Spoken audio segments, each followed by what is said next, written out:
Hello and welcome back to Playtime with Rufus, a spiritual and metaphysical podcast unlike any other. My name is Mario and I'm so glad you've joined us again.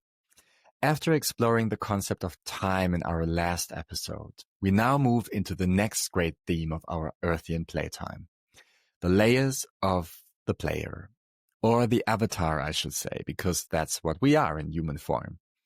And today we start with the physical layer. In this episode, Rufus, who, as always, is channeled through my dear and incredibly gifted friend Émilie, reveals how the body serves as the soul's entry point into the game of life on Earth. We explore the purpose behind our physical design, why our bodies function as they do, and how they were intentionally shaped to support our soul's unique journey here on this planet. Rufus explains that our physical characteristics, limitations, and even health challenges are not random at all. They're chosen tools that help us learn, evolve, and express our purpose. We also look at how the physical, emotional, and mental layers work together as a feedback loop, constantly shaping and reshaping one another. The conversation expands as well into what Rufus calls conscious nourishment. A reminder that what we consume goes far beyond food. And if you've listened to previous episodes, you know that everything we watch, listen to, and absorb energetically feeds our system and influences how we function within this human avatar. Along the way, Rufus also shares surprising perspectives on evolution, allergies, and even so-called accidents, showing how each experience reflects the soul's deeper design. If you've ever wondered why your body looks, feels, or behaves the way it does, or how physical life fits into your greater spiritual plan, this episode offers a grounding, fascinating, and deeply liberating perspective on embodiment itself. And now, buckle up and enjoy the ride. This is episode 7 of Playtime with Rufus, where higher wisdom meets human curiosity.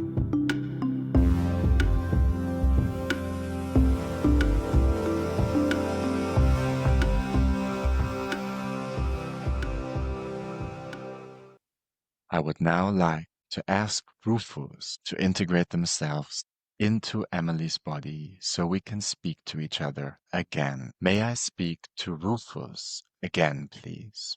Yes, here we are. Welcome. Thank you for joining us again today.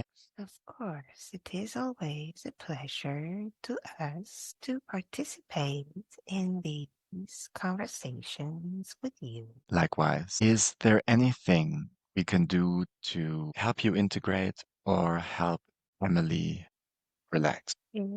Okay, we are currently settling. There is some activation in her extremity, but you do not need to worry. It is actually pleasant.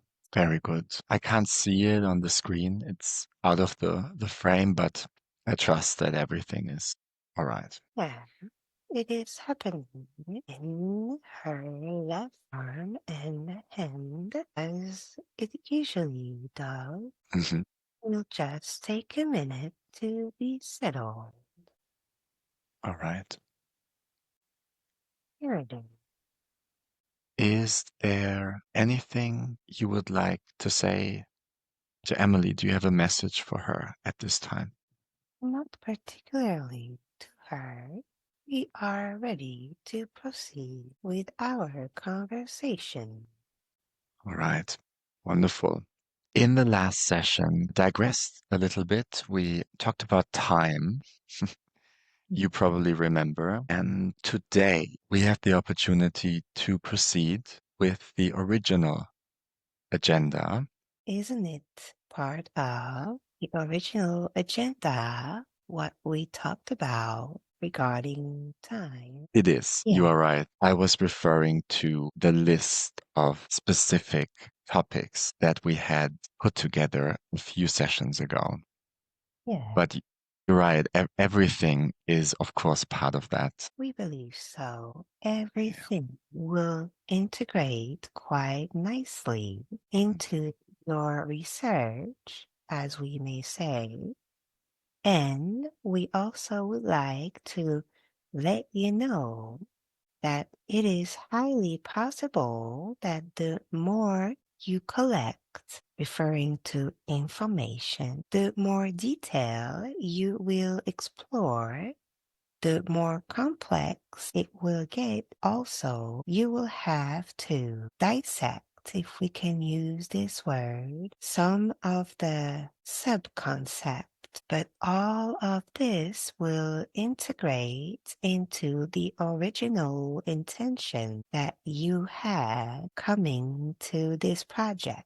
It is just what we can call a little detour in order to make sure that frame of reference and everything that will be mentioned and touched on will be fully understandable for your viewer or listener or reader. I see.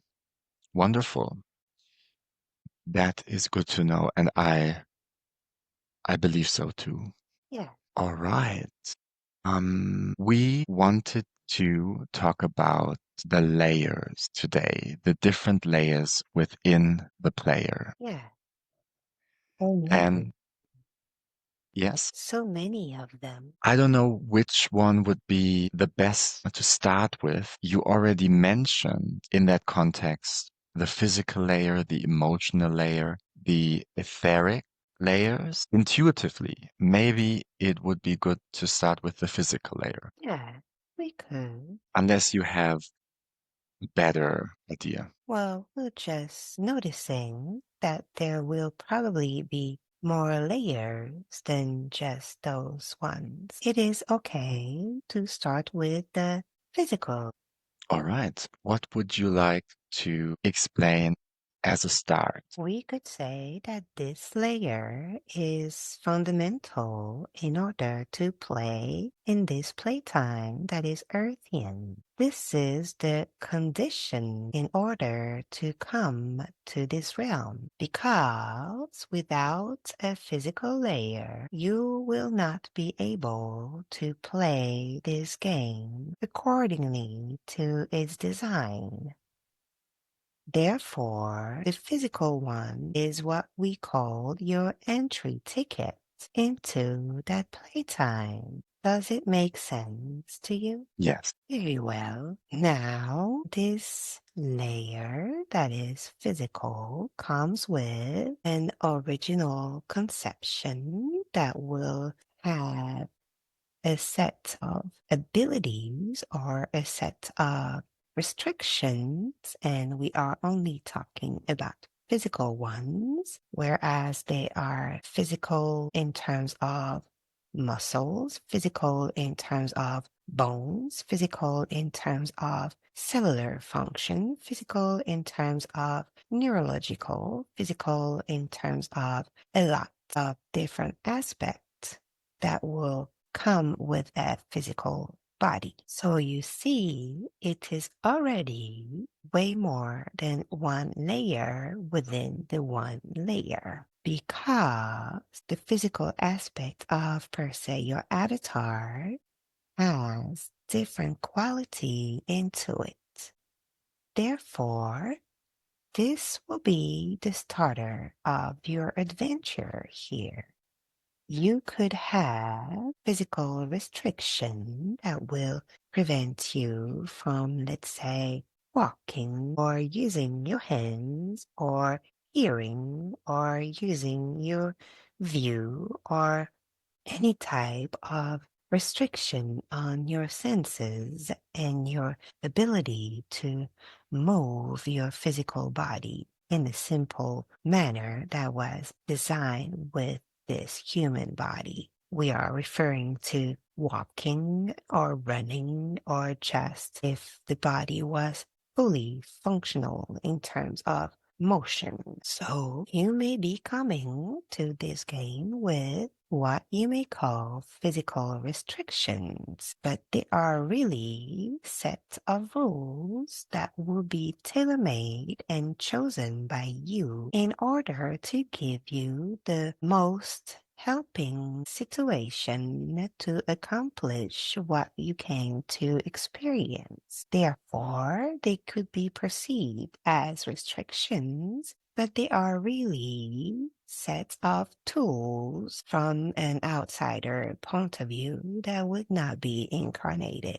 Do you follow? Yes. Very well. Well, so you have, let's say, this part of given physical condition that you acquire from the beginning of your adventure. But then, because you evolve in a physical realm and everything is interconnected, those physical may evolve as well with your surrounding, talking about natural surrounding, talking about connection with other players surrounding, talking about your environment or the type of life you're choosing to lead. Everything could affect those tools and rearrange them even within your physical layer. Let's say if you come with a set of layers that is perfectly functional, but your life experience leads you to accidents or to choices that put you in a predicament that have heavy repercussion on this physical body of yours, then your original set, as in physical, will be altered. It will change somehow, either because it was the plan all along or because you went a little further from what has been chosen to start with. Mhm. Therefore, this could actually reinforce your alignment to your original plan of experience, or it could trigger what you call an alignment or misalignment with your original intention when you came to this realm. So this is already a big change and it's affecting your game. Now, the way you will then react to the changes in this physical layer of yours will continue to have repercussion on them just because every layers are intricately tied to each other. If you are put in a predicament that will alter your physicality, then automatically your layer of, let's say, emotions or mental will interfere, if we may say, or react to those changes. And because of this reaction that we may call a consequence, they will again trigger other modification of your physical layers. An example will be if you have, per se, a simple life accident where you're twisting your ankle and you are a soccer player, the fact that you will no longer be able to play soccer and that you will miss the match or you will miss training with your friends and stuff like this will trigger some emotional response and mental response that will probably be of what we call lower frequency because it will induce stress or anxiety or sadness or at least not fulfillment. Therefore, even if the layer started with the physical, then went back to the other layers as a repercussion, then the boomerang comes back, and now the physical layer is affected again by the answers created within the other layers. Do you follow what we are trying to convey? Yes, I believe so. All right.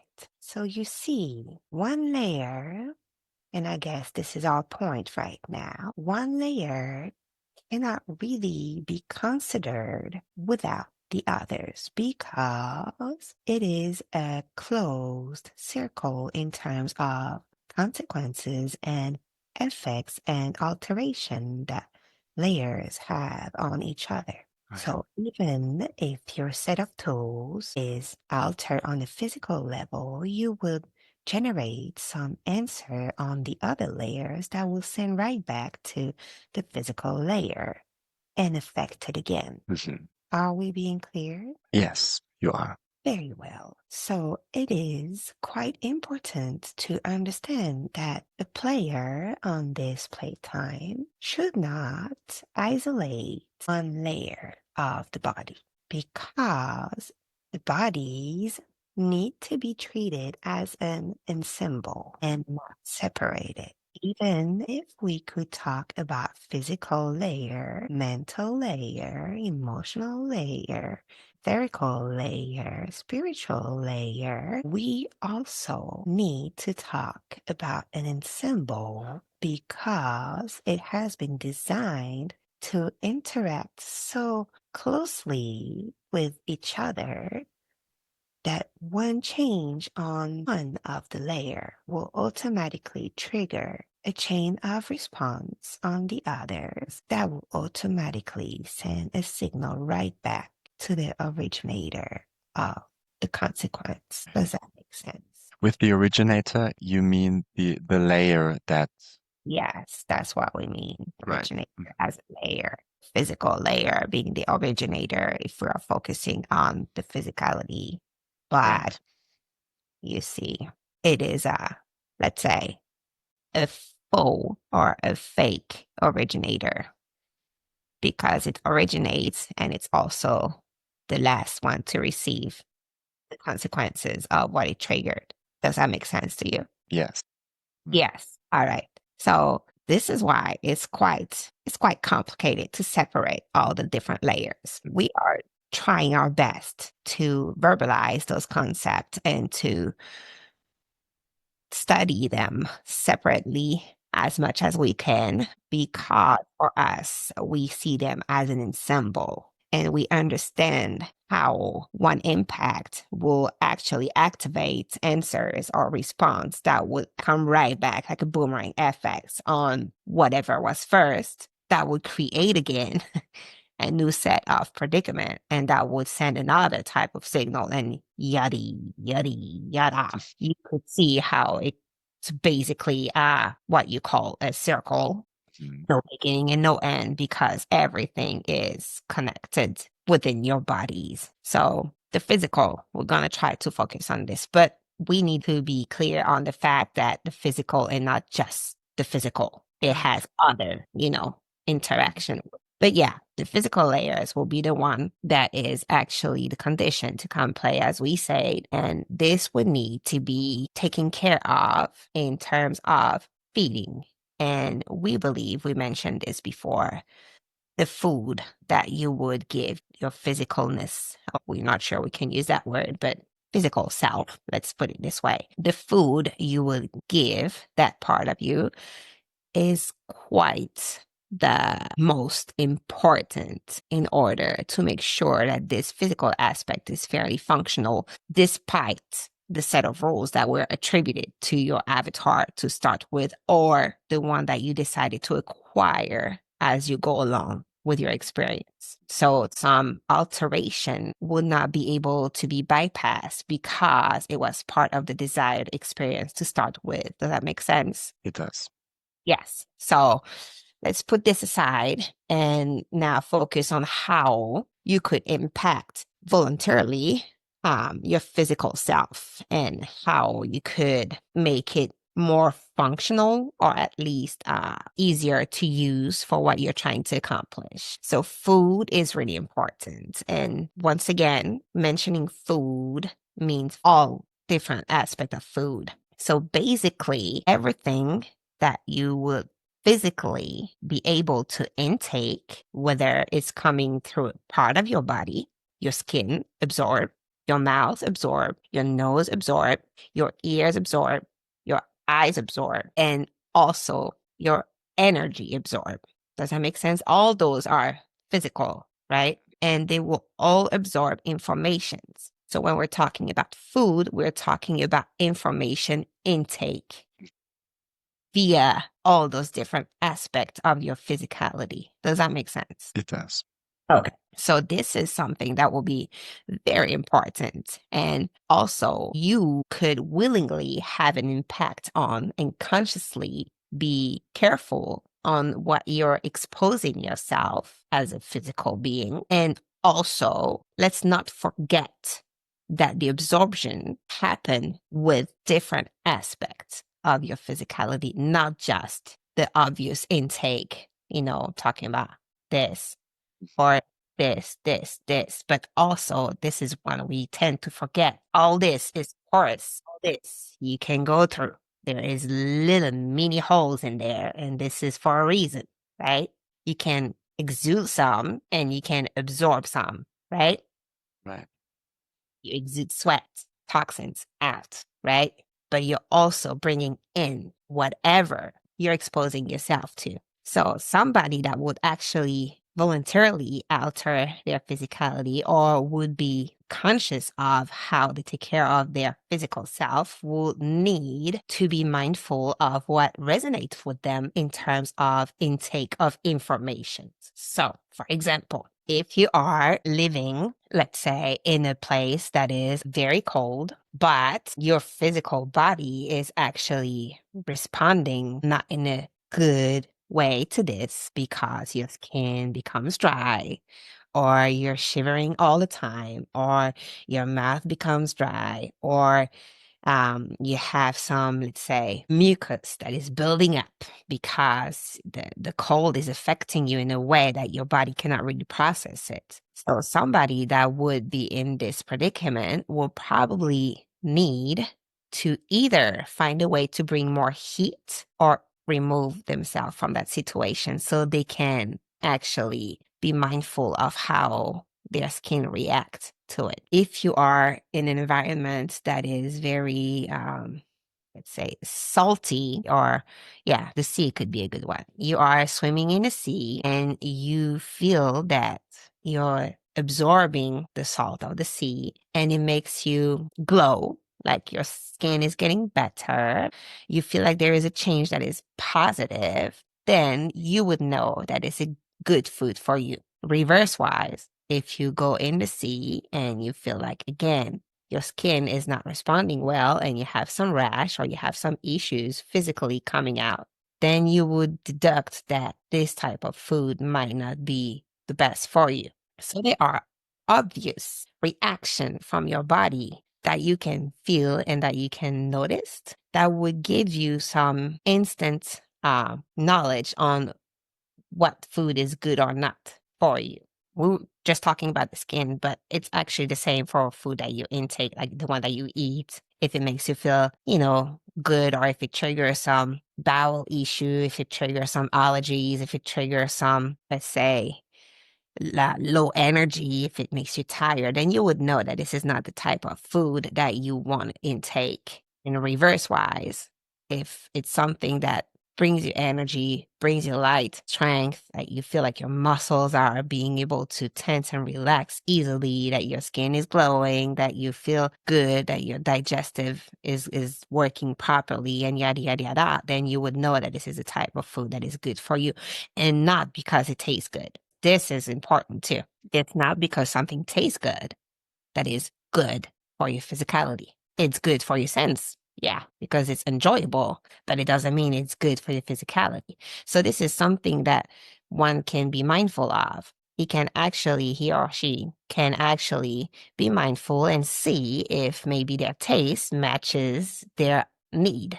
Because sometimes it's deceiving. Sometimes you feel like you like this food, it tastes good, it's so yummy, but do you need this type of food? Maybe not, because the reaction that comes with it within your physical body or layer, it's different. It tastes good, feels bad. Does that make sense? It does. Yeah. Yes. Same for everything. And we believe we mentioned that before. Pretty much everything you watch, everything you hear, sometimes you like to hear that, but it will trigger some, remandiment of your patterns of your way of thinking, because when you have ear food, talking about words or sounds or vibration that you can hear, buzzing, all this kind of stuff, it will alter your physicality for sure, but it will also alter the way you are wired. It's very powerful to reprogram yourself using words because humans communicate this way. So if you bring food to your ears that is actually not resonating with your physicality and you as a not human being, then you would trigger some stuff that will also reprogram yourself and put you further away from your alignment. Does that make sense? Would this include music as well? Yes, yes, yes. Everything that your ears can sense. Music, buzzing, words, just noise, sound, it could be anything. Vibration wise, it will code and it will send some signals that would be interpreted by your neurons and your brain system that can translate this information and will rewire its function on the physical aspect. Does that make sense? Yes. Yes. So all this type of food is to be very mindful of. And sometimes it's the same as the taste. Sometimes you would actually be very fond of a sound and you would find it so pleasing, but it would not be what you need at the moment. It could actually keep you in a way of thinking of keep you in a certain vibration that you actually would need to change in order to align you better with your non-avatar self. So you have to also watch this because you could trick yourself because of the way you've been designed between what you will enjoy from this physical realm and what you will need to maintain your original plane could be completely opposite. So this is really tricky because you want to indulge. You came here to have this adventure and experience, so you do want to indulge everything about it. But at the same time, at one point, when your conscious rise up and your frequency rise up as well, you become more aware of what it does to your physical layer and, of course, others. And so you might want to be mindful of the excess and you might want to mix it up, or you might want to, okay, I can indulge this bit, but if I know if I go more into it, then I would wire myself a certain way when I'm trying to get out of this pattern. Does that make sense? It does. Could you give an example? Yeah. Yes. Yes. Yes. Let's say, okay, you're feeling tired, you're feeling depressed, your body is not moving. You're sitting, you're relaxing, you are not engaging your muscle, you are not doing any exercises, any activities. You're just like kind of lethargic. That's the word, right? And you're actually enjoying this aspect because you're resting. That's pretty good. And you're putting a sound that will be in harmony with this predicament. So let's say you would play some relaxing music that you will, of course, be resonating with at the moment and that you will enjoy because it will keep on putting you in this soothing kind of relaxing way. And at one point, if you do not switch the mood of what you give to your ears, if you do not switch the rhythm, if you do not switch the intensity of the noise or sound or music that you're listening to, then you will be stuck in this state of physical being, meaning not being active, not using the muscle, being fully relaxed. And it would be abusive because at one point, your body will need to be in movement. Your muscles will need to work. You will need a boost of energy and you will need to get out or up, if we may say, of the position you're in. So putting continuously this type of music will maintain you in that kind of, we don't want to say lazy, but resting physical situation. If you want to change that, at one point, what will be smart to do is switch the music. It will give you the impulse and the motivation because it's going to rewire inside and it will trigger something that will send a message to your physical layer and say, muscles be up, let's go, function, tense up, articulation move, let's go. You see what we're talking about? So, let's say you need to measure and quantify and decide for yourself where the line is drawn when it's healthy for you to indulge something and when it's time to switch it.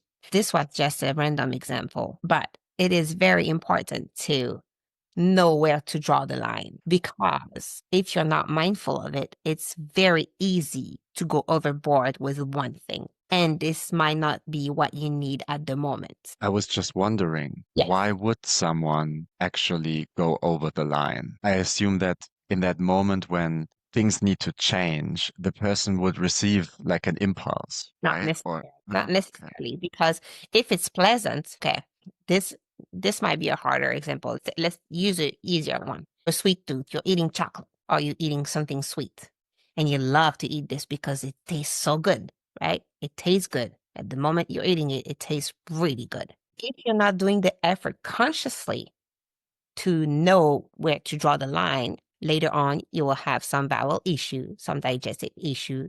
You will feel some type of way that you know will not be good for you, but you consciously know that because let's say you're experimented a first time and you know that when you indulge chocolate for 2 hours, then the next couple hours you will feel like shit. Pretty much. So you consciously already know that there is a line to be drawn. If you draw it too late, then you're going to experience again feeling like shit. But if you draw it early enough and if you temper yourself, then you will be able to indulge something that is, within this realm that is offered to you, but not to the excess that it will alter your physical layer and make it feel not so good. So this is this line that we're talking about. It's self-management, it's self-temperance, and it's not that easy to do because you have to consciously know where the line is, first of all. And once you consciously know it, you have to be willing to respect it and not go overboard when you enjoy a situation. Because you could have the buzz, or when we were using the example of being relaxed, you could feel the urge of, okay, I need to move. Yeah. But you could also have this other aspect of you that would be very anchored in that physical realm and that would tell you, but this feels so good. I'm just chilling. I'm just resting. I'm having this beautiful, relaxing music. This feels really good. If you're not consciously telling yourself, okay, but you're not being productive at this part because now you had your time, you had the rest, and now what your body needs and what you need as a physical being is to move, get out, go about your day, start taking some action, doing some stuff, putting stuff into motion. If you're not actually consciously knowing or pushing yourself or like give you the impulse to do it, you could pretty much stay in that relaxing situation forever. So Right. this is where it's important to consciously know where the line is and then willingly accept to end a situation before the line is crossed. And this is not easy because physically you are designed to have senses that will allow you to enjoy so much and indulge so much of the physical realm design that it will be very hard to decide to let it go or to decide to stop it because this realm has been designed this way. It's supposed to be enjoyable. So everything that you'll be receiving in a situation that you choose to receive it will pretty much be enjoyable. But excess of everything would have a severe impact on your different layers if you're not watching yourself closely on what you can use and what you're abusing of the situation. There is use and abuse. It's Right. different. Yeah. And this is where the conscious mind comes in. This is where the conscious mind comes in. Yes. And this is where the work is actually being built because let's say you do the experience the first time, your physical aspect is giving you a consequence, right? Your mental aspect will record it. And the next time you're in the situation again, your conscious will know that last time when you went that amount of time in this situation or when you indulged that amount of chocolate or whatever, it had this consequence. And this consequence was not pleasant and it was counterproductive compared to what you are trying to accomplish, right? So now that you're conscious about it, your next homework comes where you have to be willing to listen to that conscious aspect of you and remove yourself or change yourself or cut yourself from this physical situation of physical indulgence that you're in. Does that make sense? Yes. Yeah, it's quite difficult to explain, and especially we're trying to separate all the layers. So we're trying to have a very narrow vision of situations. It is quite difficult to explain because we have more of an ensemble view. So for us, we're really trying to dissect everything, and there is so many possibilities that we see at once to narrow it to a very small example and stay within the details of physicality being affected without trying to, go as, yeah, but we see that. It's kind of hard. So we're hoping that we're making sense. I appreciate that you're trying to do that for now. At least, Yeah. maybe at some point we can be more complex when talking about these things. But for now, I think it's a good strategy. Yes, because we are conscious and well aware that this clarity of consciousness is not obvious for everyone. And even in a conscious mind, sometimes it's not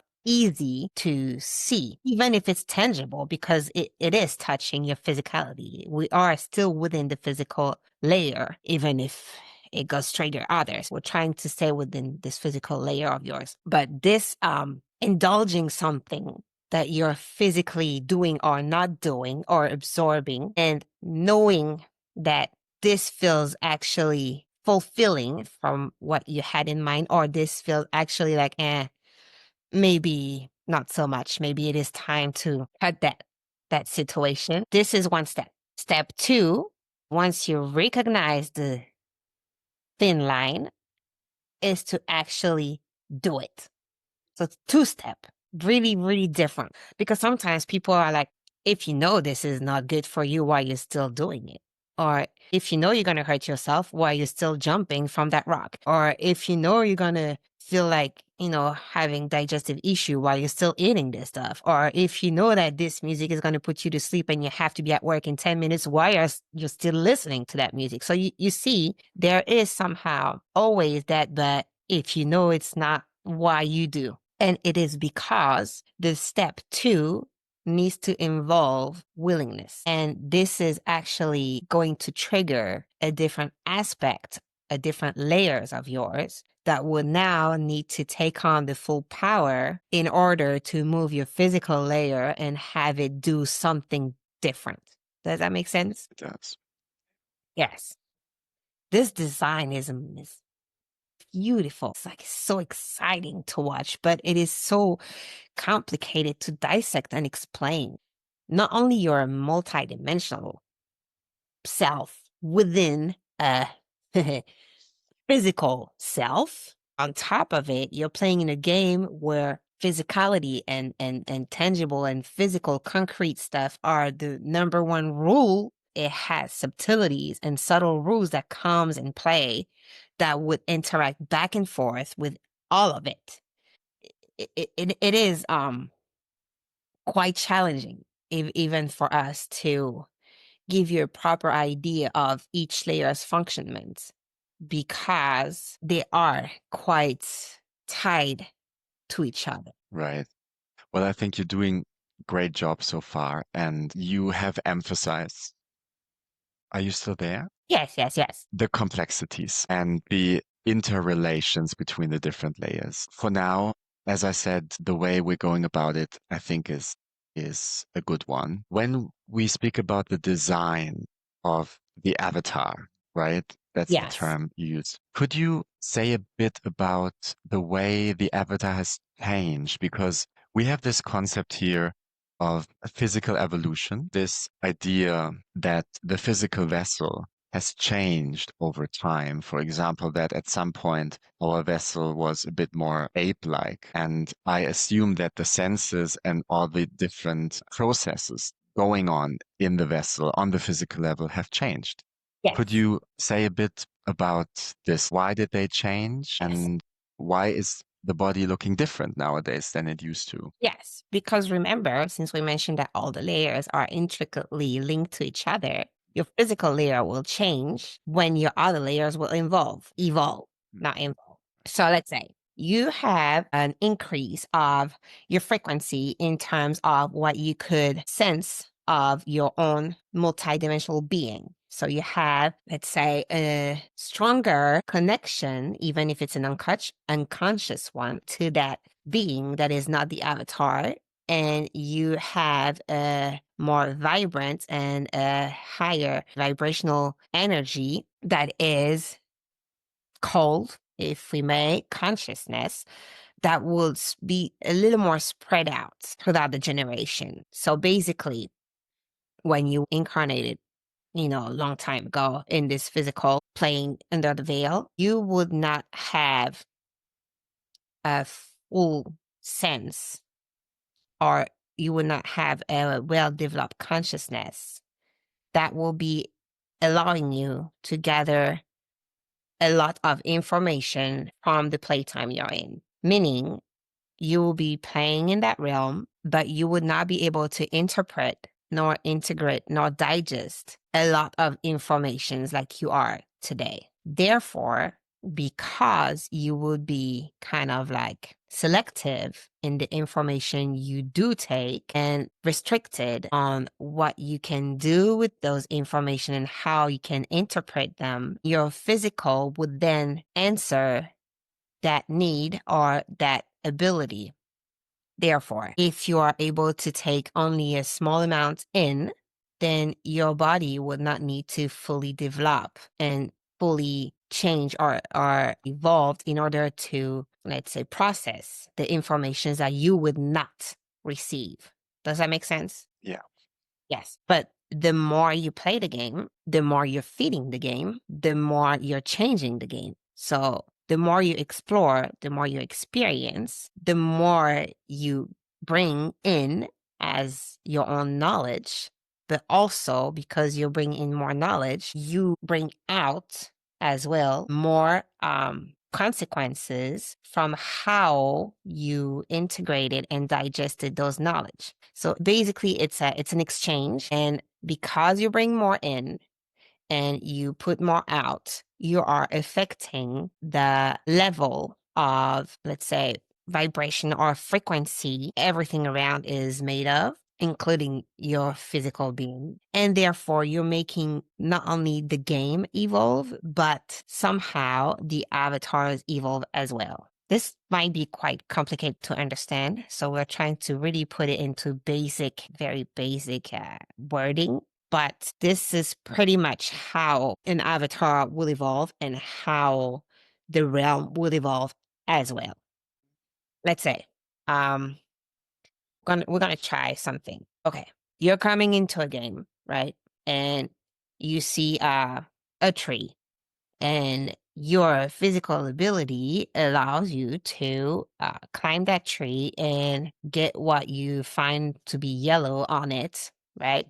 You come down and you peel it because you were equipped to pull on that little thingy, and for some reason you felt like doing it, so you peel it, right? And now you're curious and you taste it, okay? And you decided that, oh, it tastes good. It's enjoyable and I like it and I want to do it again. Okay. So then the next thing you do is you're going to be looking for trees that have this yellow thingy, and you're going to probably be mapping the area in your mind saying, oh, okay, I know I can have them right here. Then you can notice also at what part of the year, even if you don't know what is a year, you can find those thingy and you can go and collect them, and maybe you find other way to play with, so you can maybe squish them and try to see if you can, eat them that way, or you know what you are trying to say. Yeah. So the more you are living the experience, the more you are integrating and storing information, the more you are able to put back this information out and play with it differently. So it's going to be a constant evolution because you will be learning from your experiencing. It's an automatic, it's action reaction. You take an action, you experience something. It doesn't matter if you're an evolved or not evolved being, consciously talking. You will automatically digest it, integrate it, and learn from it instantly. And then when you will find yourself in the same situation, you will have more information, more knowledge, more experience on it. And then you would play this same situation differently because you now have a new set of tools. All this will make yourself as an avatar evolve, but also it would affect the surrounding in which you're evolving. Do it make sense to you? I think so, yeah. Yes. So this is how you can build up an evolution in your avatar. This is how you can build up an evolution in your environment as well. And this is, let's say, without interference, because you may have interference or help, or however you want to call it, from other consciousness. But if we were talking just without interference at all, just with the avatar playing the experience and interacting with its environment as an immersive experience, the avatar alone will evolve and make the game evolve, period. So the more you do it, the more knowledge you gain. The more knowledge you gain, the more conscious you become of yourself and your surrounding, right? So the more conscious you became, the closer you are from your non-avatar player, and therefore the higher you go in frequency, right? And the higher you go in frequency, the more connection you can feel to a consciousness that is bigger than your avatar, and the more evolved you can become, and the more information you can take in, digest, and interpret and use as a projection in your experience. So now, when this game has changed, and when the avatars already playing have changed and evolved, the new ones coming, in order to play that game and in order to be able to evolve with the game and have the experience they wanted to have, they will need a specific set of tools, physical, because they are coming into a physical realm, that will match where the other avatars and where the game is at. So they will not be able to come with the set of tools that would be, let's say, useful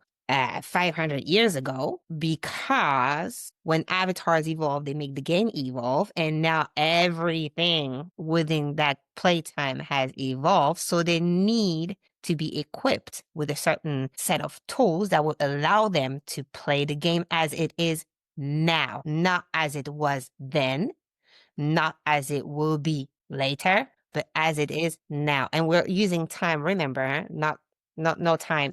Yeah. Oh, really? Okay. So this is why you could say that, yes, the physicality of an avatar had evolved, have been changed, but it has been changed because of the avatars playing that game. Do you see what we're trying to say? Yes. Yes. So this is how you have a certain evolution. You cannot come into play, whatever play it is. It could be a play as in theater play. It could be a movie. It could be a game. It could be whatever, a board game. You cannot come and want to play something when you don't have the proper set of rules and the proper equipment. It would not work. It defeats the purpose, right? So you will have to come at the moment you desire to play fully equipped to at least being able to have, at least one set, because otherwise, why coming? Because you're going to be sent right back home if you don't have the proper tools. So this is how we can say, yes, it has changed, and this is why. And on top of that, because now it's not that the veil is getting thinner, is more consciousness are rising. So more consciousness are vibrating faster, higher. When an avatar comes, they remember a little more about the bigger consciousness, and they understand more quickly how everything is connected, or at least they are equipped to, right? So this will change again their way of playing. It will fasten their way of learning from their own experience. It will alter faster what they're projecting out, how they will impact others and their surrounding. So the whole thing is going to move faster, is going to evolve faster and is gonna vibrate quicker, if we can say. Does that answer your question? Yes, I believe so. And I have a question. Yes. Follow-up question. Yes, follow. The example you gave before about the interaction between the avatar and its environment, and they're kind of like pushing each other along evolution, right? Yes. Both is kind of evolving. Yes. And that was pretty much focused on physical activity in that Yes. example. Because And we are still in the physical layer. right. And the game has been designed as a physical game as well, right? Yes, with subbing. Right. Yeah. As a physical, but with subbing influence. Right. So what does it mean if a civilization moves or seems to move further and further away from physical life and more into virtual activities? Let's say human beings, avatars, don't go out as much anymore. They don't interact with their natural environment as much anymore. They're more focused on virtual, artificial environments. What does it mean for the development, for the evolution of the avatar? Oh, well, it will evolve for sure, but a completely different road that it would have taken otherwise.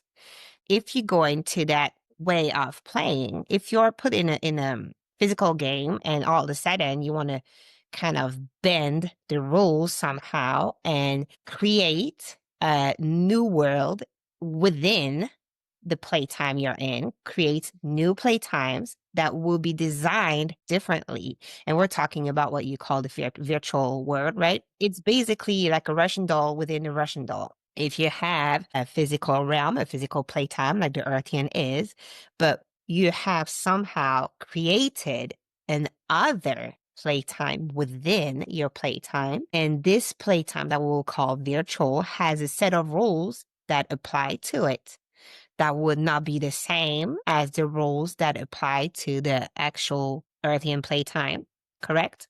You're creating basically a new world, a new playtime. Now, you will have at one point to be fully committed to playing one way or another because the two worlds can exist together, but one will alter the other and vice versa. So you will have the Earthian playtime evolve as the new virtual playtime is created and evolving as well. Those two will be linked to each other. How it will go, this is for us to watch. But there are many roads, many possibility of evolution it could go. It will depend on how the avatar decide to respond and interact with their new creation, still conscious of what they came to experience that is actually based on a more tangible world that the one they are newly creating. So we could elaborate possibilities of how it could end, and we could give you maybe like several examples, but that would not be the purpose. We think that the true need here is to understand that there is no right or wrong. There is no good or bad. It's just at one point the avatar decided to become a creator, right? And to create a world of their own within a word, which is completely possible because it has been done. If it was not possible, it would not have been done. But now they will have to decide for themselves what role they want to have in their own experience. Do they want to indulge the new game they created and have this as a main experience? Or do they still want to stay focused on the experience they initially came to have, which will be within the tangible physical realm? Does that make sense to you? Yes. So it Yeah, doesn't defy the original purpose if someone creates their own playtime it in the could. playtime. Okay. It could. It could. It's a possibility. It could, because at one point the new creation could overcome the older one, and the new set of rules that would be needed, because remember, it's an evolution. Whether it's going one way or another, it's evolution. The new set of rules that would be required to play within this world will have to match the trend, if we can say, or the tendency, or what the world has become. So what will be true for today might not be true for further down the road. So let's say a non-avatar that wants to become an avatar would not be equipped the same whether they are coming to play today or they are coming to play later, and because they would be facing a word within a word, or maybe a word within a word within a word. We never know. But they will be facing some new experience that would require them to have certain tools if they want a shot at playing something. So we understand the question you're asking. And we cannot say that it's not okay, that this was not meant to happen, because as soon as you create a world that is based on freedom of choice and free will, and you put a veil into motion, and you want your avatar and your players to really believe that this is their life, that this is them, then you automatically give them the right and the possibility to create on their own. You see? And therefore, if you decided to give them that, you cannot then take it back, deciding that, oh, they did not go the way we wanted to or we were hoping for within all the possibility that it could have taken. We were not wishing for that one. No, it's like, this is what happened. This is what the collective of Avatar decided to build, decided to create, decided to integrate, digest, and send back to the outer world, and decided to go with. And there is nothing wrong with that. It's just a question of choice. If it's in resonance with whoever is more actively experiencing the world within the playtime, then that's fine. If it's not resonating with an avatar to be experiencing the world in a playtime, then let's just focus on experiencing the playtime. But unfortunately or fortunately, the playtime will be altered and will evolve, because now it has to take in consideration the information generated by this new world or this game within the game, and it cannot abstract it because it is actually present. So it has an effect, it has consequence and repercussion, and it's altering the whole playtime and the avatars and the set of tools that you need to come up with and that you're going to build along your experience. Does that make sense? It does. Yes, thank you. Let's go back to the food we were Yes. talking about before we detoured into that last part. You mentioned allergies earlier. And I think this is a very interesting concept for many because almost everyone has some kind of allergy. And I believe that they're actually increasing. They're Yeah. spreading. More and more people having more and more allergies. Let's maybe pick a very common one, hay fever.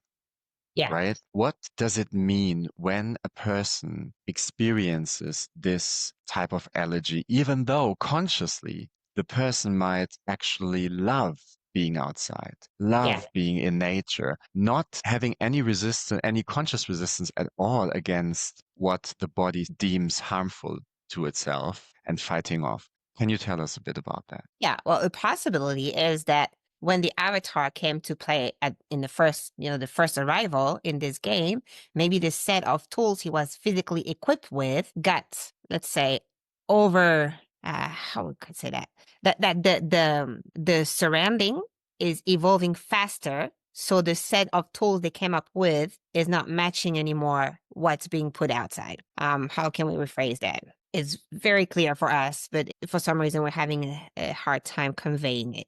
So let's say we're going to take an example. We're going to use you, Right. okay, randomly. So that would be probably easier. Okay, you came into this playtime with a set of rules that will allow you to, move through this playtime and experience it the way you would like to and take a shot at it. Okay, boom, you come. But now, because there is a lot of other avatars and a lot of other actions, and there is this law of cause and effects, so we know everything has consequences and everything is interconnected. So now the world you're evolving in doesn't only depend on you, it will depend on how other avatars are playing it and how this world is going to respond to their choices and their actions and everything that we mentioned before. So let's say it is possible that at one point, the evolution of the playtime speed up and goes faster and evolve and take a turn that would make the set of tools that you came with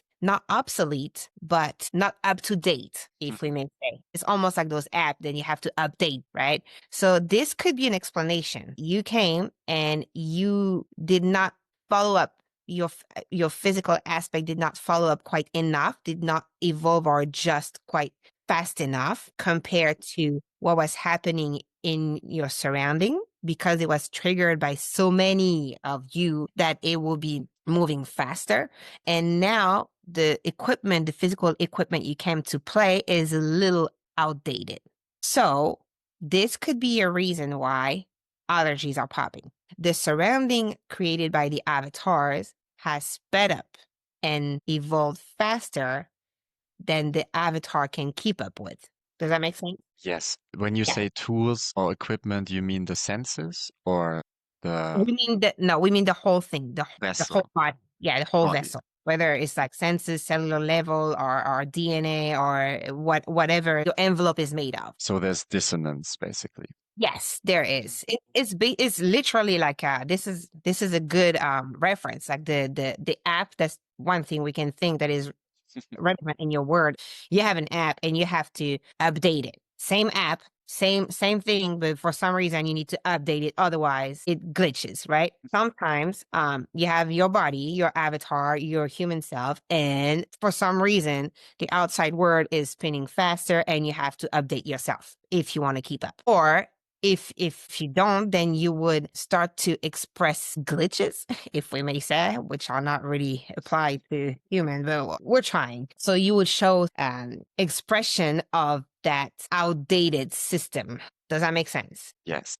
it Yes. does. And you could see that on the physical layer, it's quite obvious, but it will happen on the other layer as well. And sometimes you hear people say, man, ah, we're not from this world, or this is not from our time, or we came from a different generation. Well, it's because they really do. They came from a different avatar set that will be wired and that will evolve at a certain pace and a certain way. And when the word is spinning a little faster than them, or evolving a little faster, or taking a turn that they were not, let's say, hoping for, they would find themselves a little outdated. So allergies could be that. Allergies could also be something to show you that some aspect is not matching your set or your tool set. Meaning some stuff are not made for you to indulge. And this will be a little more accurate with food that you can intake.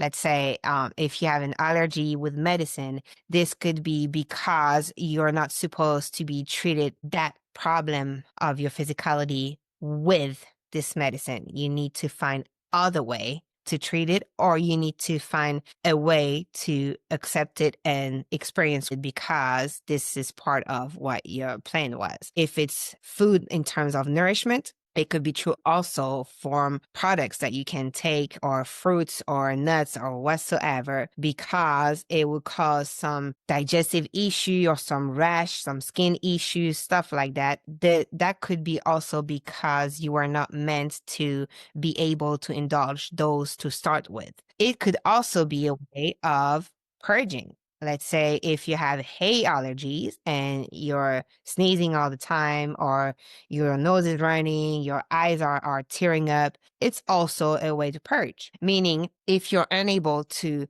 cleanse yourself on a daily basis because you're emotionally or consciously or whatever not willing to accept letting go or purging or cleansing part of you, then sometimes allergy could serve as purge as well, because it will allow you to detoxify somehow in a very unpleasant way. This we can grant you, but detoxify what needs to come out and be purged of your body that you would consciously want to retain.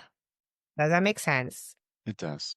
Yes. So you could have a variety, different interpretation of allergies. It would really depend on what the original non-player wanted to experience, the set of predicament, the tools, how they were tailor-made, their vessel was tailor-made for them according to that experience, how they took care of it, how they evolved compared to the surrounding, if they keep up with it, if they were behind it, they were ahead of it. So it could be different stuff. It's not just one reason. It could be interpreted many different ways. And this is true for pretty much everything, because everything is so connected to different aspects. Interpretations are possible, and readings of situations and consequences and reactions are to be read differently. There is not one solid, set in stone way of reading a situation. Does that make sense? It does. And I believe this is exactly what makes this game so Amazing. You say complicated, we say amazing because we're not playing it. Yes, this is what makes it so complicated on your end and so amazing on our end. right. Because I guess I can speak for many of my fellow avatars. We find a lot of these things annoying. Let's take allergy, for example. There are probably very few avatars out there who actually enjoy having an allergy. Of course. And I would say that most of us would love to get rid of it as quickly as possible. But you're saying it's already challenging to even uncover what the actual reason is for it. And I can see how not everyone would probably get to the bottom of. Not everyone. Let us be clear. It's going to be pretty much hit or miss. Either you interpret it the right way, you find the cure, and you're done. Either you're like, your entire life, you're like wondering why they keep on popping, and you get your answer probably later on once the game is over.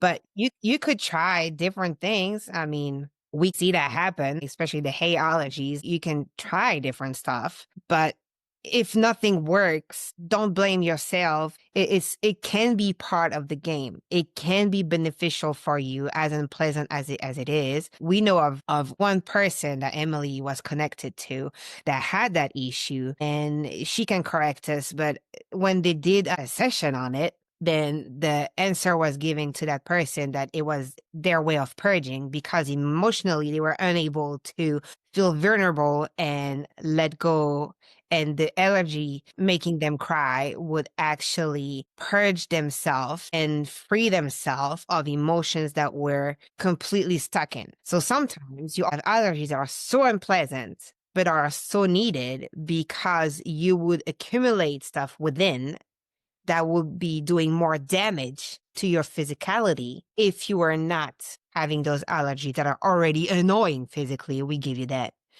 So the spectrum is very broad, it's very large. So we do not want to say allergies are because of this. Honestly, to be honest, we find it very hard to attribute to anything in your world only one possibility and say this is because of this. Because since the world evolved with all of you avatars and your inner connection to your non-avatar, and also the consciousness of the elements in this world and the planet you're on, there's so many forces involved that it would be very ego driven to know for sure that there is only one thing triggering.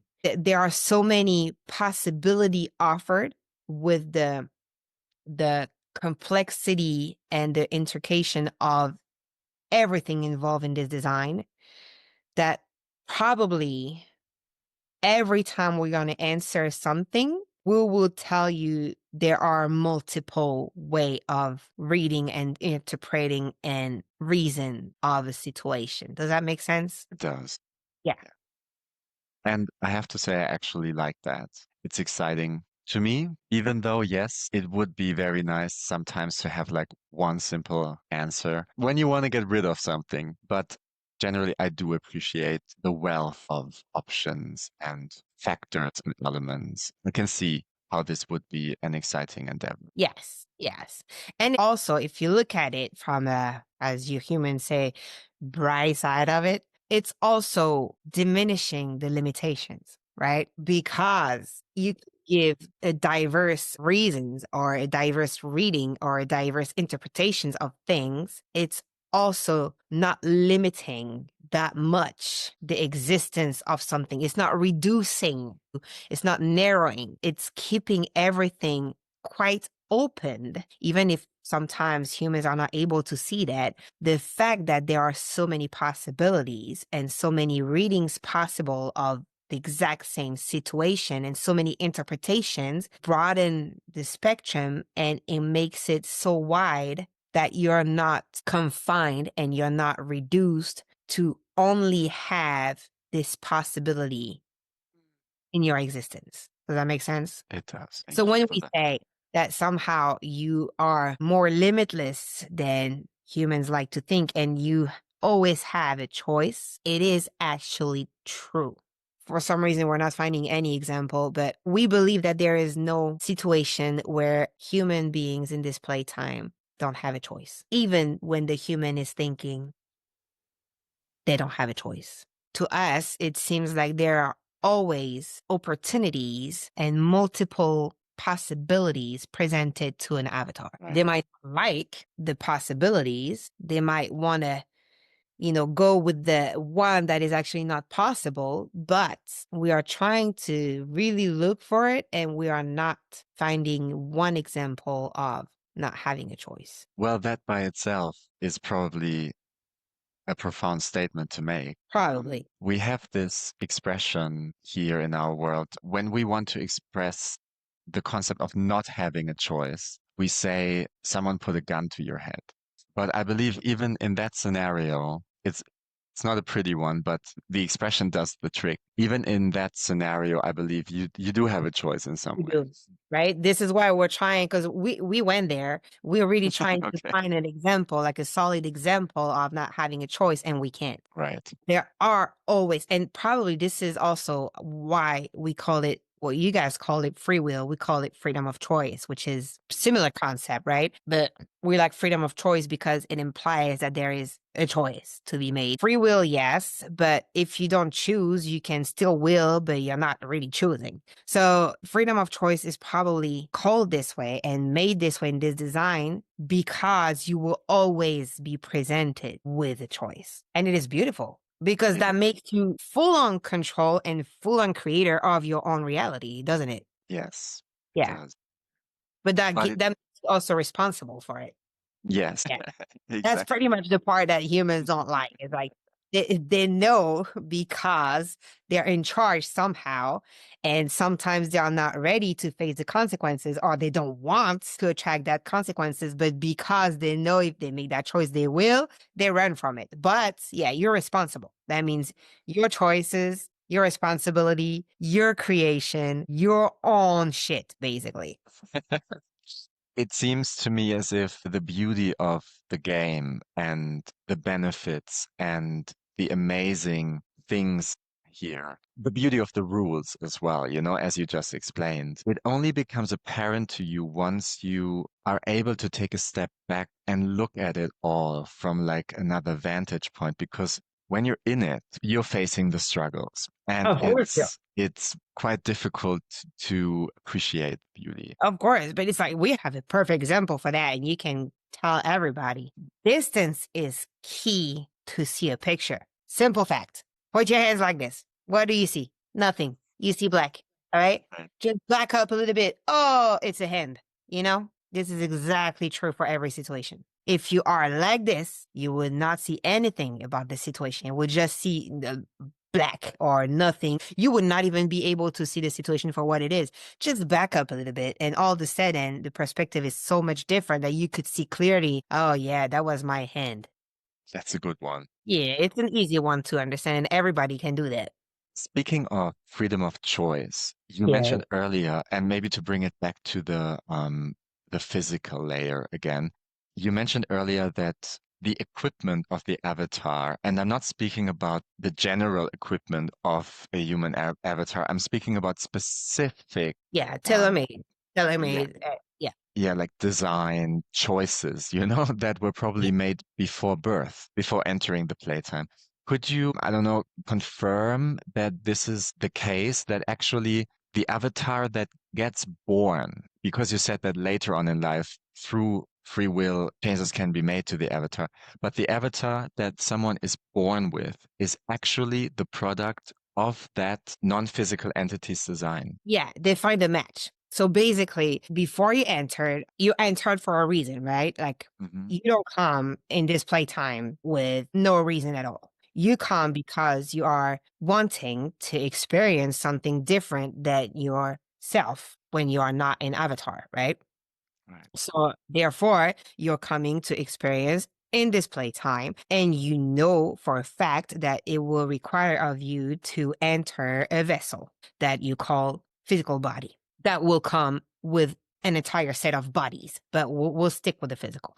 So you know that. So in order to, let's say, put all the chances on your side to have a fulfilling experience, you would decide what set of equipment this vessel will need in order to get you started in your playtime. So then you will have to enter a vessel that will match this needed equipment.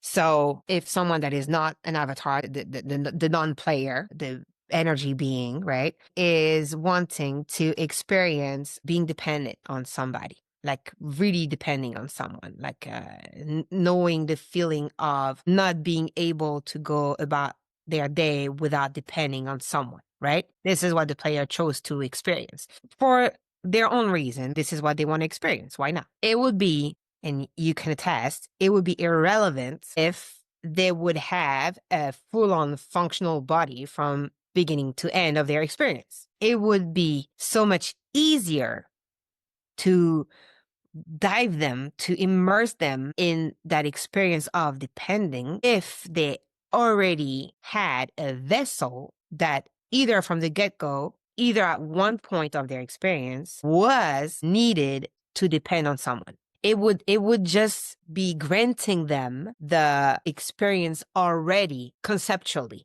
right? They would leave it and experiment it the way they want to, but at least everything would be made so they could feel that they're depending somehow.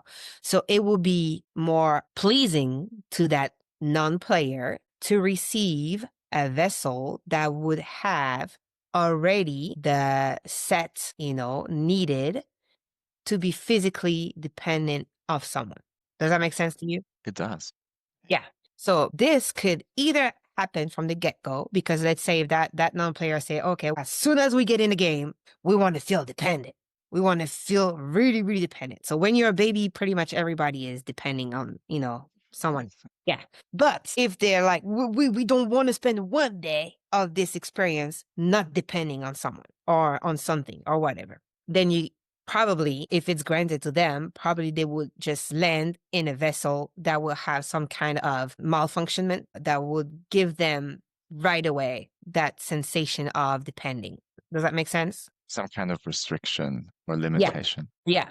That you will always need someone or assistance that could, come from a human being or from machines or whatever in order to move about your day or to go about your day. So this would actually make sense with their plan. It would be probably unpleasant for the avatar, or it would be challenging because maybe, at one point the avatar cope with it, if we may say, and decided to accept the situation they are given and, choose to make peace with that and have their own experience. But most of the time, there's probably a feeling of not being at ease, like the feeling of being challenged because you are somehow depending and you don't have the full capacity that you can witness on other avatars. Does that make sense? That's because of the veil.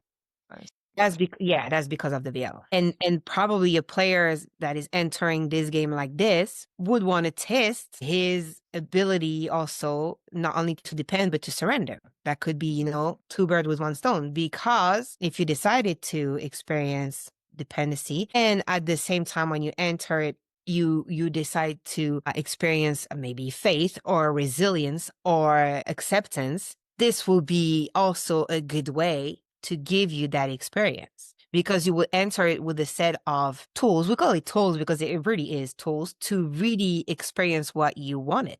But when you're in a game, you don't know that you asked for it. It can be pretty hard to actually live up to your own expectation and leave the experience with the grace you wanted to have. You might, at the end of your game, find out that you lived that completely differently that you were expecting to experience it, and that it taught you something about yourself somehow that you didn't know, because maybe you enter it convinced that you could play it gracefully, and you realize that no, you got caught up, sucked into the game, and that you were unable to remember what was planned before.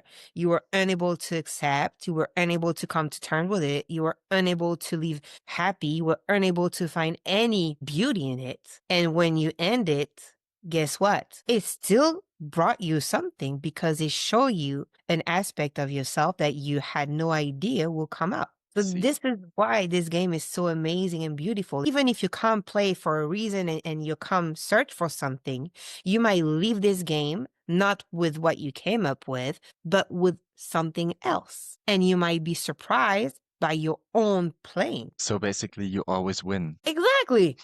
Somehow you always win. Somehow you always win. But also, okay, somehow you always win, but sometimes, because let's say we don't like this word, the trauma of being stuck in a playtime and the exiting of it, the non-player needs to, let's say, rest and digest what just happened as well. Even the player is a multi-dimensional being, even if the consciousness is probably more expanded than the avatar's one. Sometimes the trauma of the experience, or the intensity, should we say, the intensity of the experience is so high and so strong that even for fully conscious, high vibrational being, there is a need for integrating. Does that make sense? Yes, it does. Yes. So in this case, the being can have catch your breath, right? Can catch his breath and rest and, digest the whole thing, and then decide, okay, you want to go at it again because you didn't get what you wanted to, or you are actually satisfied with the surprise, or you're just like, yeah, done. Then you can take those decisions as a non-incarnated being as soon as you have digested the experience. I guess that speaks to or about the intensity, the potential intensity of the experience here. Yes. And also the trauma of uh, reacting a certain way.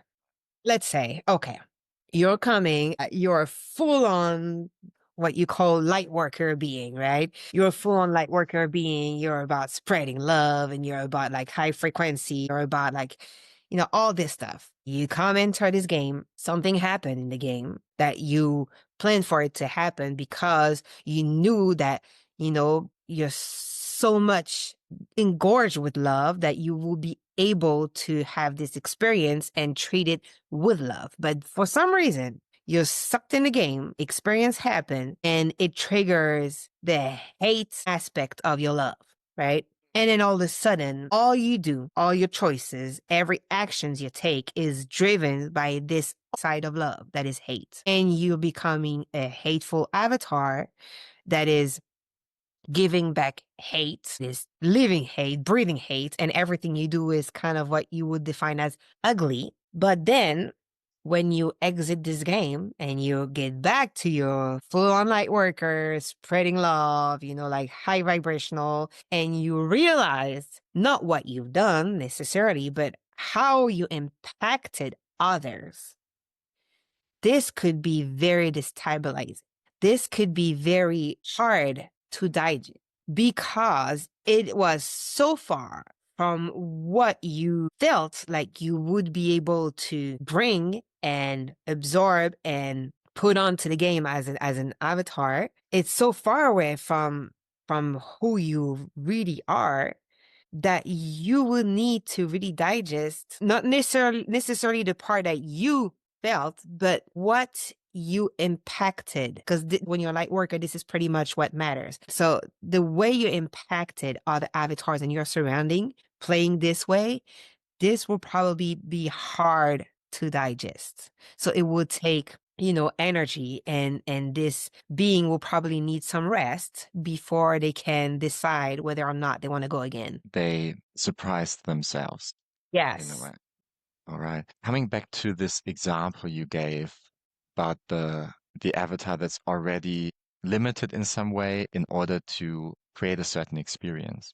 Let's say someone has an unrestricted experience for 20 years, and then at the age of 20, they have an accident. And from that moment on, they are fully dependent on someone because the vessel has been partly destroyed in some way.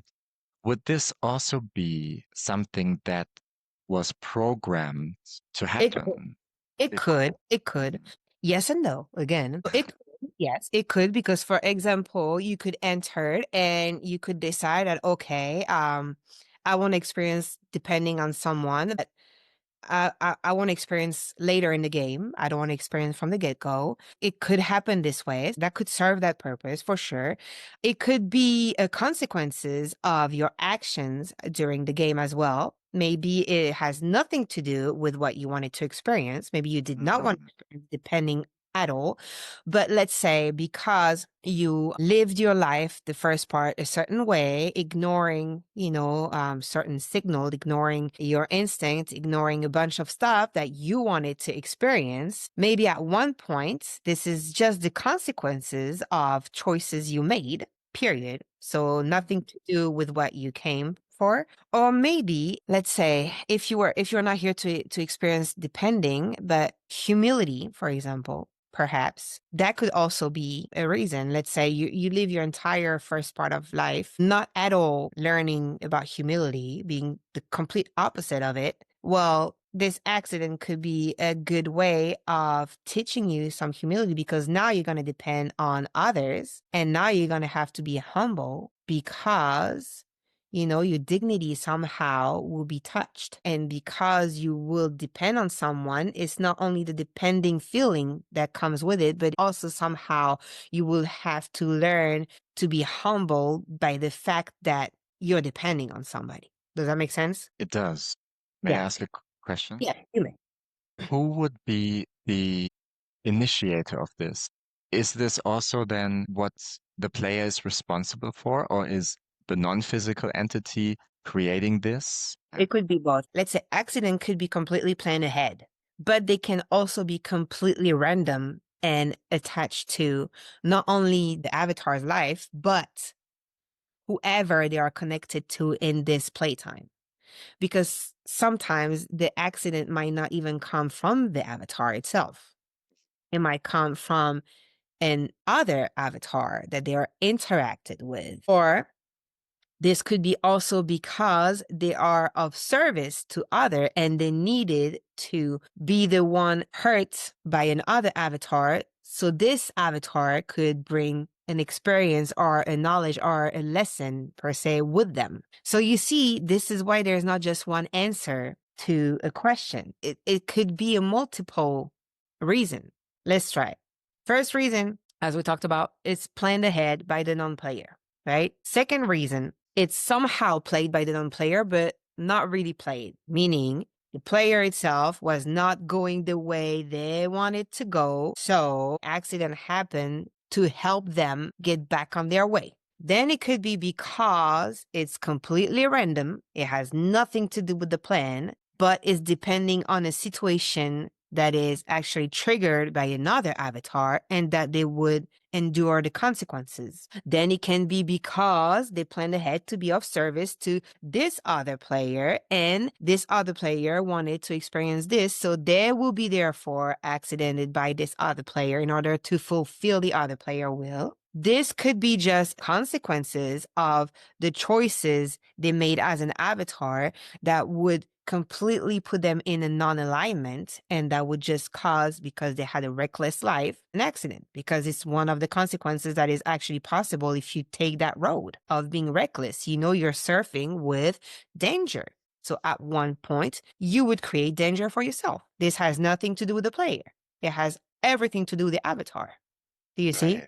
So it could be multiple answer on the same question. And we understand that it could be very hard sometimes for an avatar to face that and to leave an accident and to be impacted by it. But also the question will be, where their responsibility at stake? That would be the first question, because that answer, if it's yes, could be a major boost into acceptance. Because let's say if I'm driving 200 miles an hour on the freeway, every time I'm doing like this between cars, when it's raining, snowing, I don't care. I just go super recklessly. And then all of a sudden one day I took a wrong turn and I hit hard and I have a bad accident and now I can't walk. Okay, if I'm able at this point to understand that this is my responsibility, because for so many years I was playing with this fine line of danger, that means if I was surfing with it,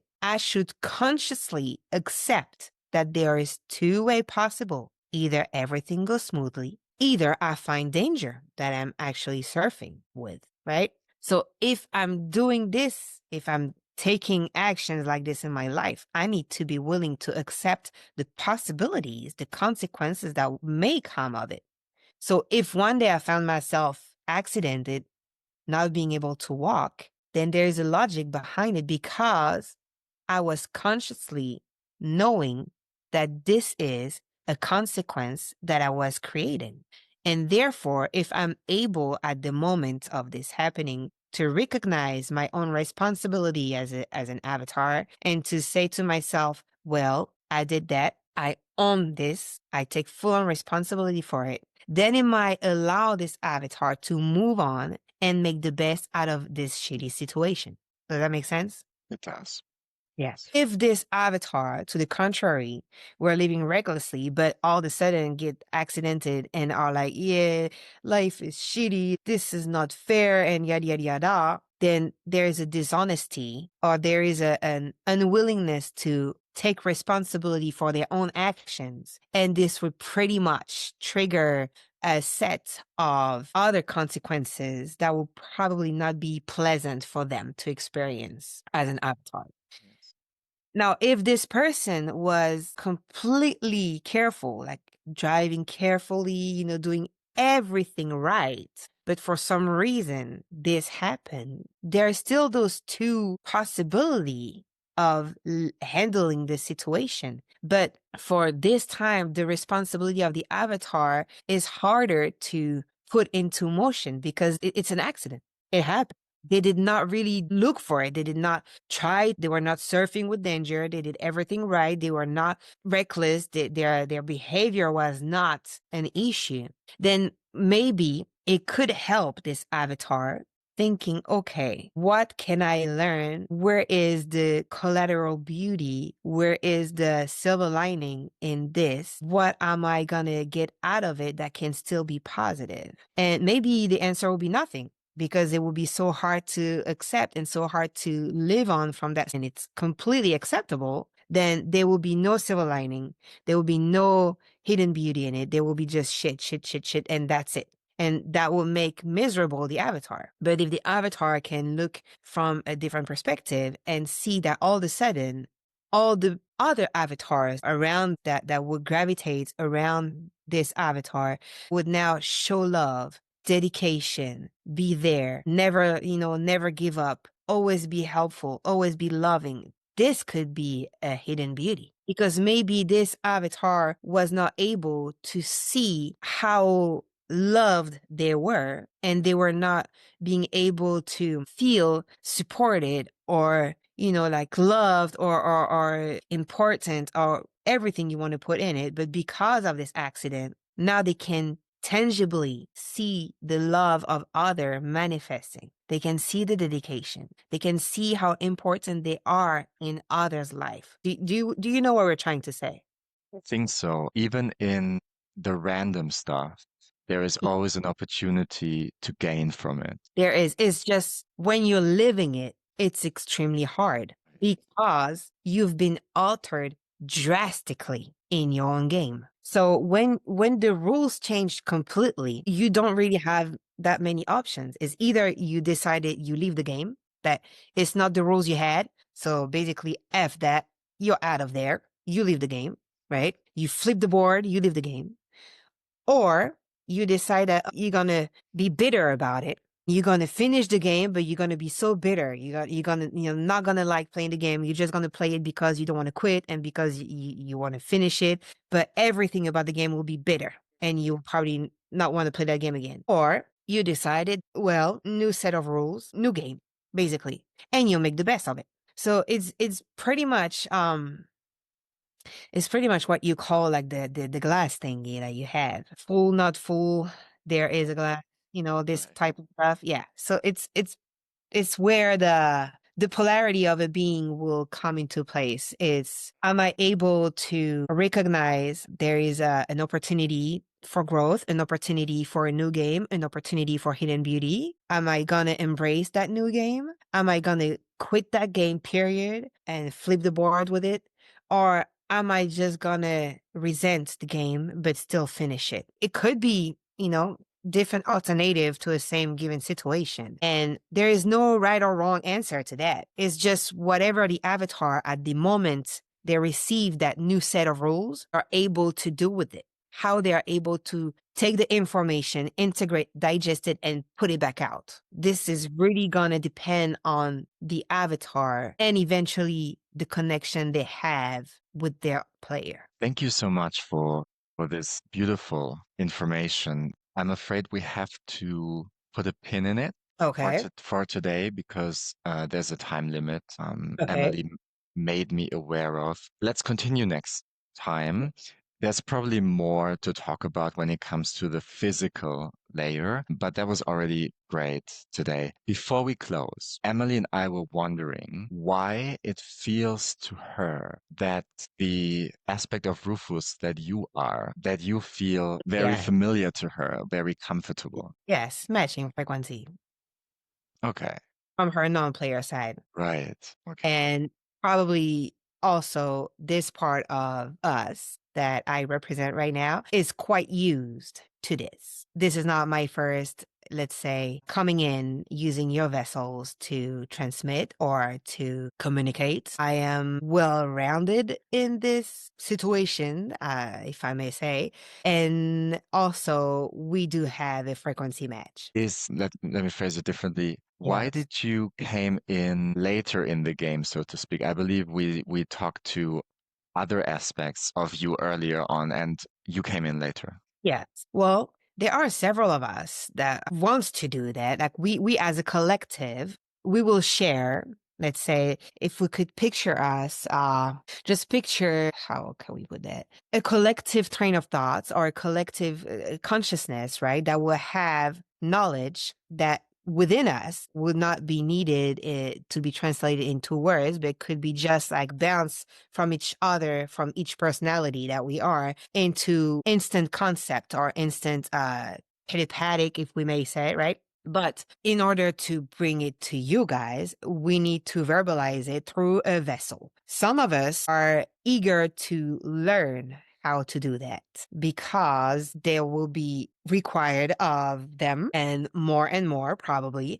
And in order to facilitate this, they would need, if we may use this term, a proper training or opportunities to come and apply that for themselves so they can experience it as well. Because this is also a way for us to experience new game, right? So this could be beneficial for that aspect of our collective. This also could be because some of us would like to answer or jump on some question of yours just because they resonated strongly with and they are eager, if we may say, to contribute by answering your question, or it is just because at the moment the question is given, we decided that, okay, you can take the first turn and I'll come later, or it is basically an agreement within our collective that whoever would love to experience the transmission and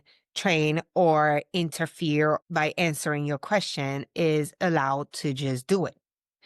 So for that aspect of Rufus that I am, since I am used to transmitting via a body, it is not needed of me to jump right away and be the first to come and answer your question. Even if, believe me, I love communicating with you, but it will be also, how may we say that, beneficial from other personalities of our collective to come and tackle this. Does that make sense? A lot. Yes. Yeah. Thank you. Yeah, you're welcome. And we believe that you did not have conversation with the entirety of our collective because some of us will not desire to come into the material world and bothered adjusting their own frequencies and all the difficulties that can come with transmitting. They will not bother do it. So they would just be there and, like be part of the conversation without coming physically showing themselves. Yeah, that makes sense. I believe, or Emily and I believe, that we have met, in quotation marks, so far four or Yeah. at least three aspects of Rufus, correct? Four. You're correct on four. Four. Yes. There seems to be one that is maybe new to this, correct? Yes. This one we believe like only maybe once or once and a half. This one is what we call in training. So fairly new. So, and when you're new to this, it's very difficult because we do need to adjust quite a bit our frequency to be able to match, first of all, your realm, with all the density and gravity law that comes with it. And then to match also the vessel we're using. And then within the vessel to find a way to use that vessel with its permission, of course, in a way that can actually clearly allocate and verbalize our concept. So on our end, if you're not used to, or if you are not willing to make a tremendous effort, it could be quite difficult. So the one that you're referring to is actually willing to transmit, but is not knowing yet how to match the frequency and how to adapt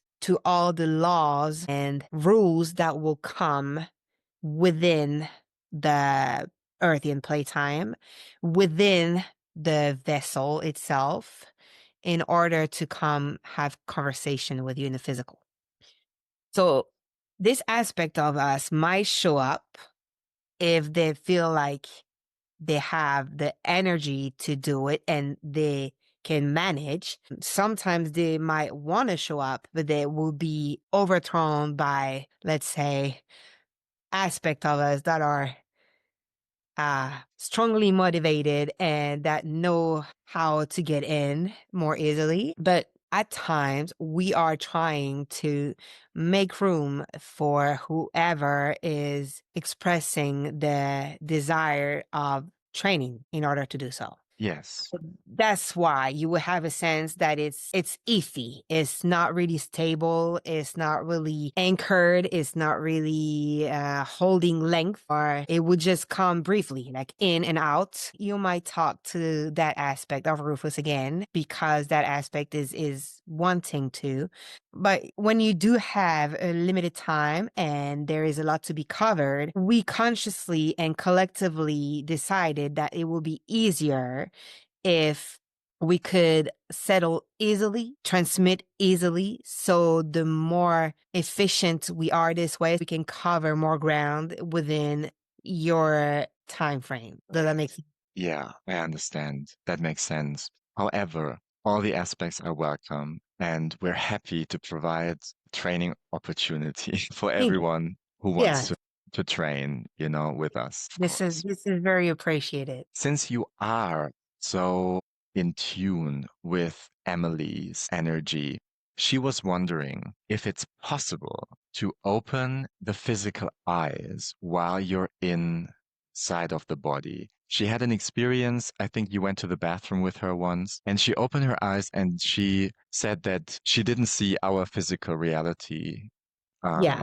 So she wondered whether the eyes need to be closed when you are with us. Yes or no. We could definitely try to open it. If you're asking if my energy is able to open, the answer is clearly yes. This is completely doable on our end. On the receiving end, which will be Emily's end, the question will be, will this be able to maintain her out of the conversation per se?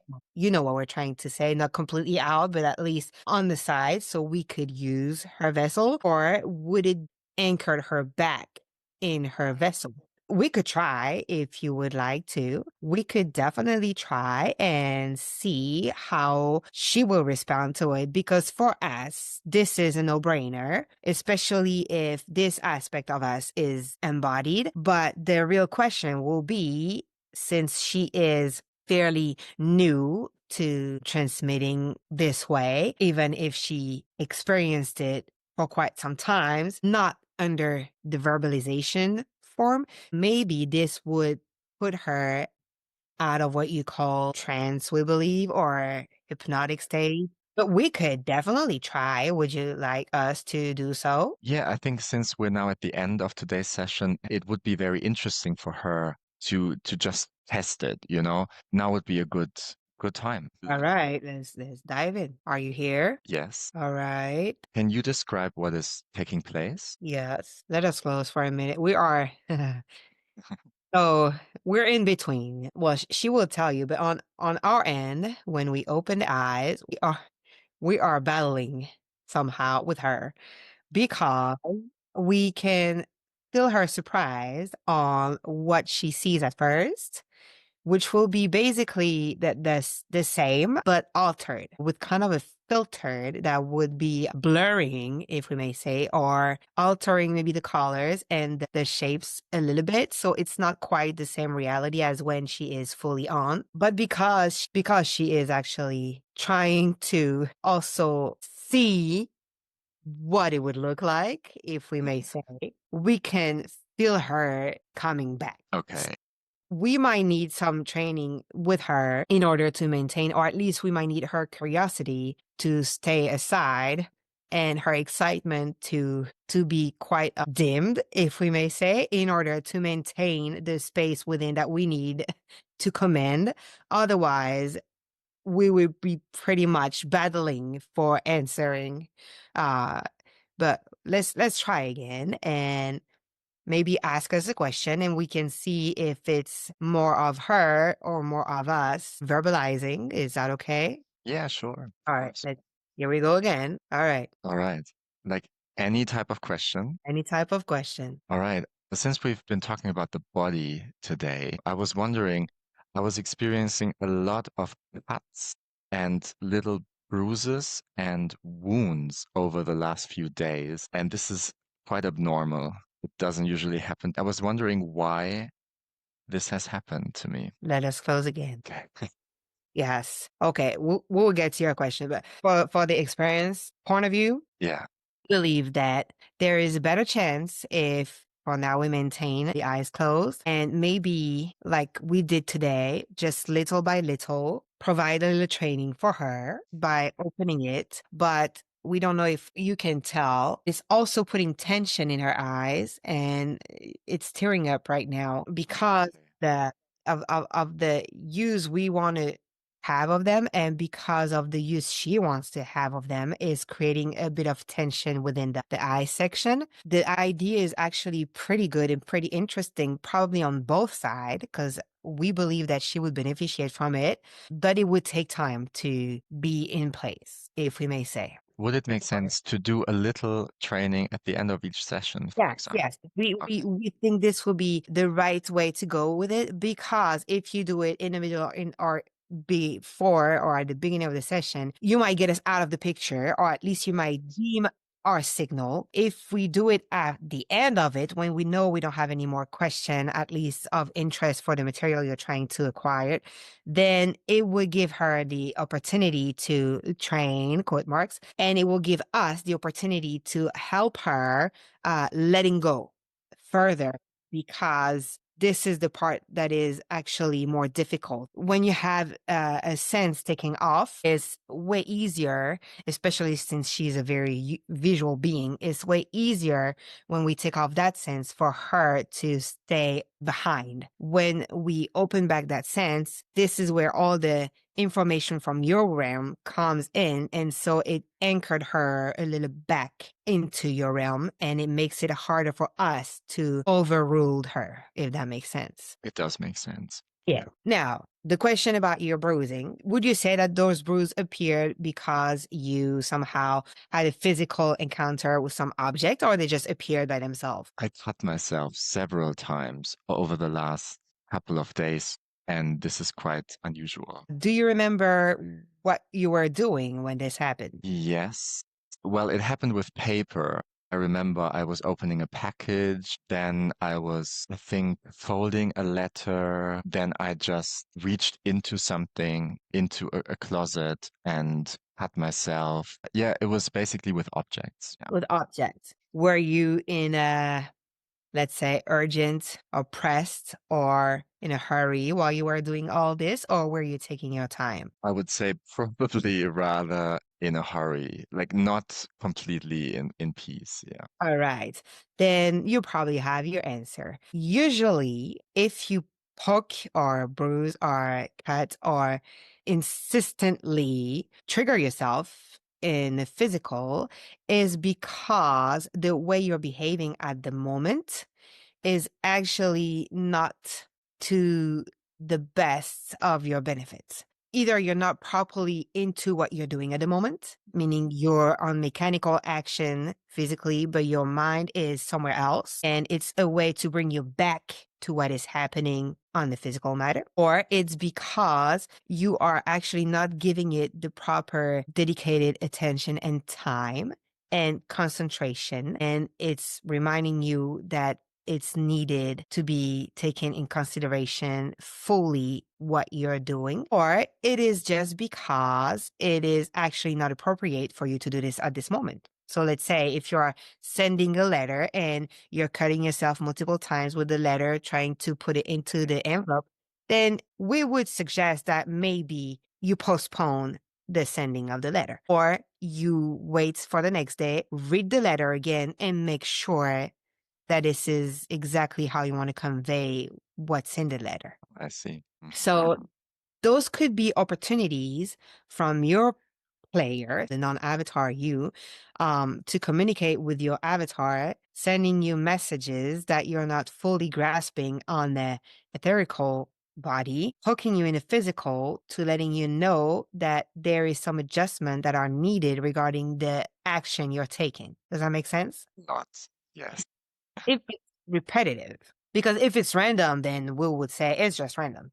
But if you notice like a pattern, like it's repetitive, especially happening the same day, at the same moments regarding the same type of activities or action, then that would be somehow a coded to your avatar self, telling you that either be more present as you're doing this because you need to be fully committed to what you're doing at the moment, or maybe rethink the way you're doing it, or maybe postpone what you are trying to communicate. Right. Yeah, thank you so much. You're I welcome. feel that it's clear now. All right. Thank you so much for today. This was excellent, and I'm looking forward to next time. We are too. We thank Rufus and all the other beings and energies involved for the information and support they have given us today. With much love and deep gratitude, we're asking all energies and entities to recede to where they belong.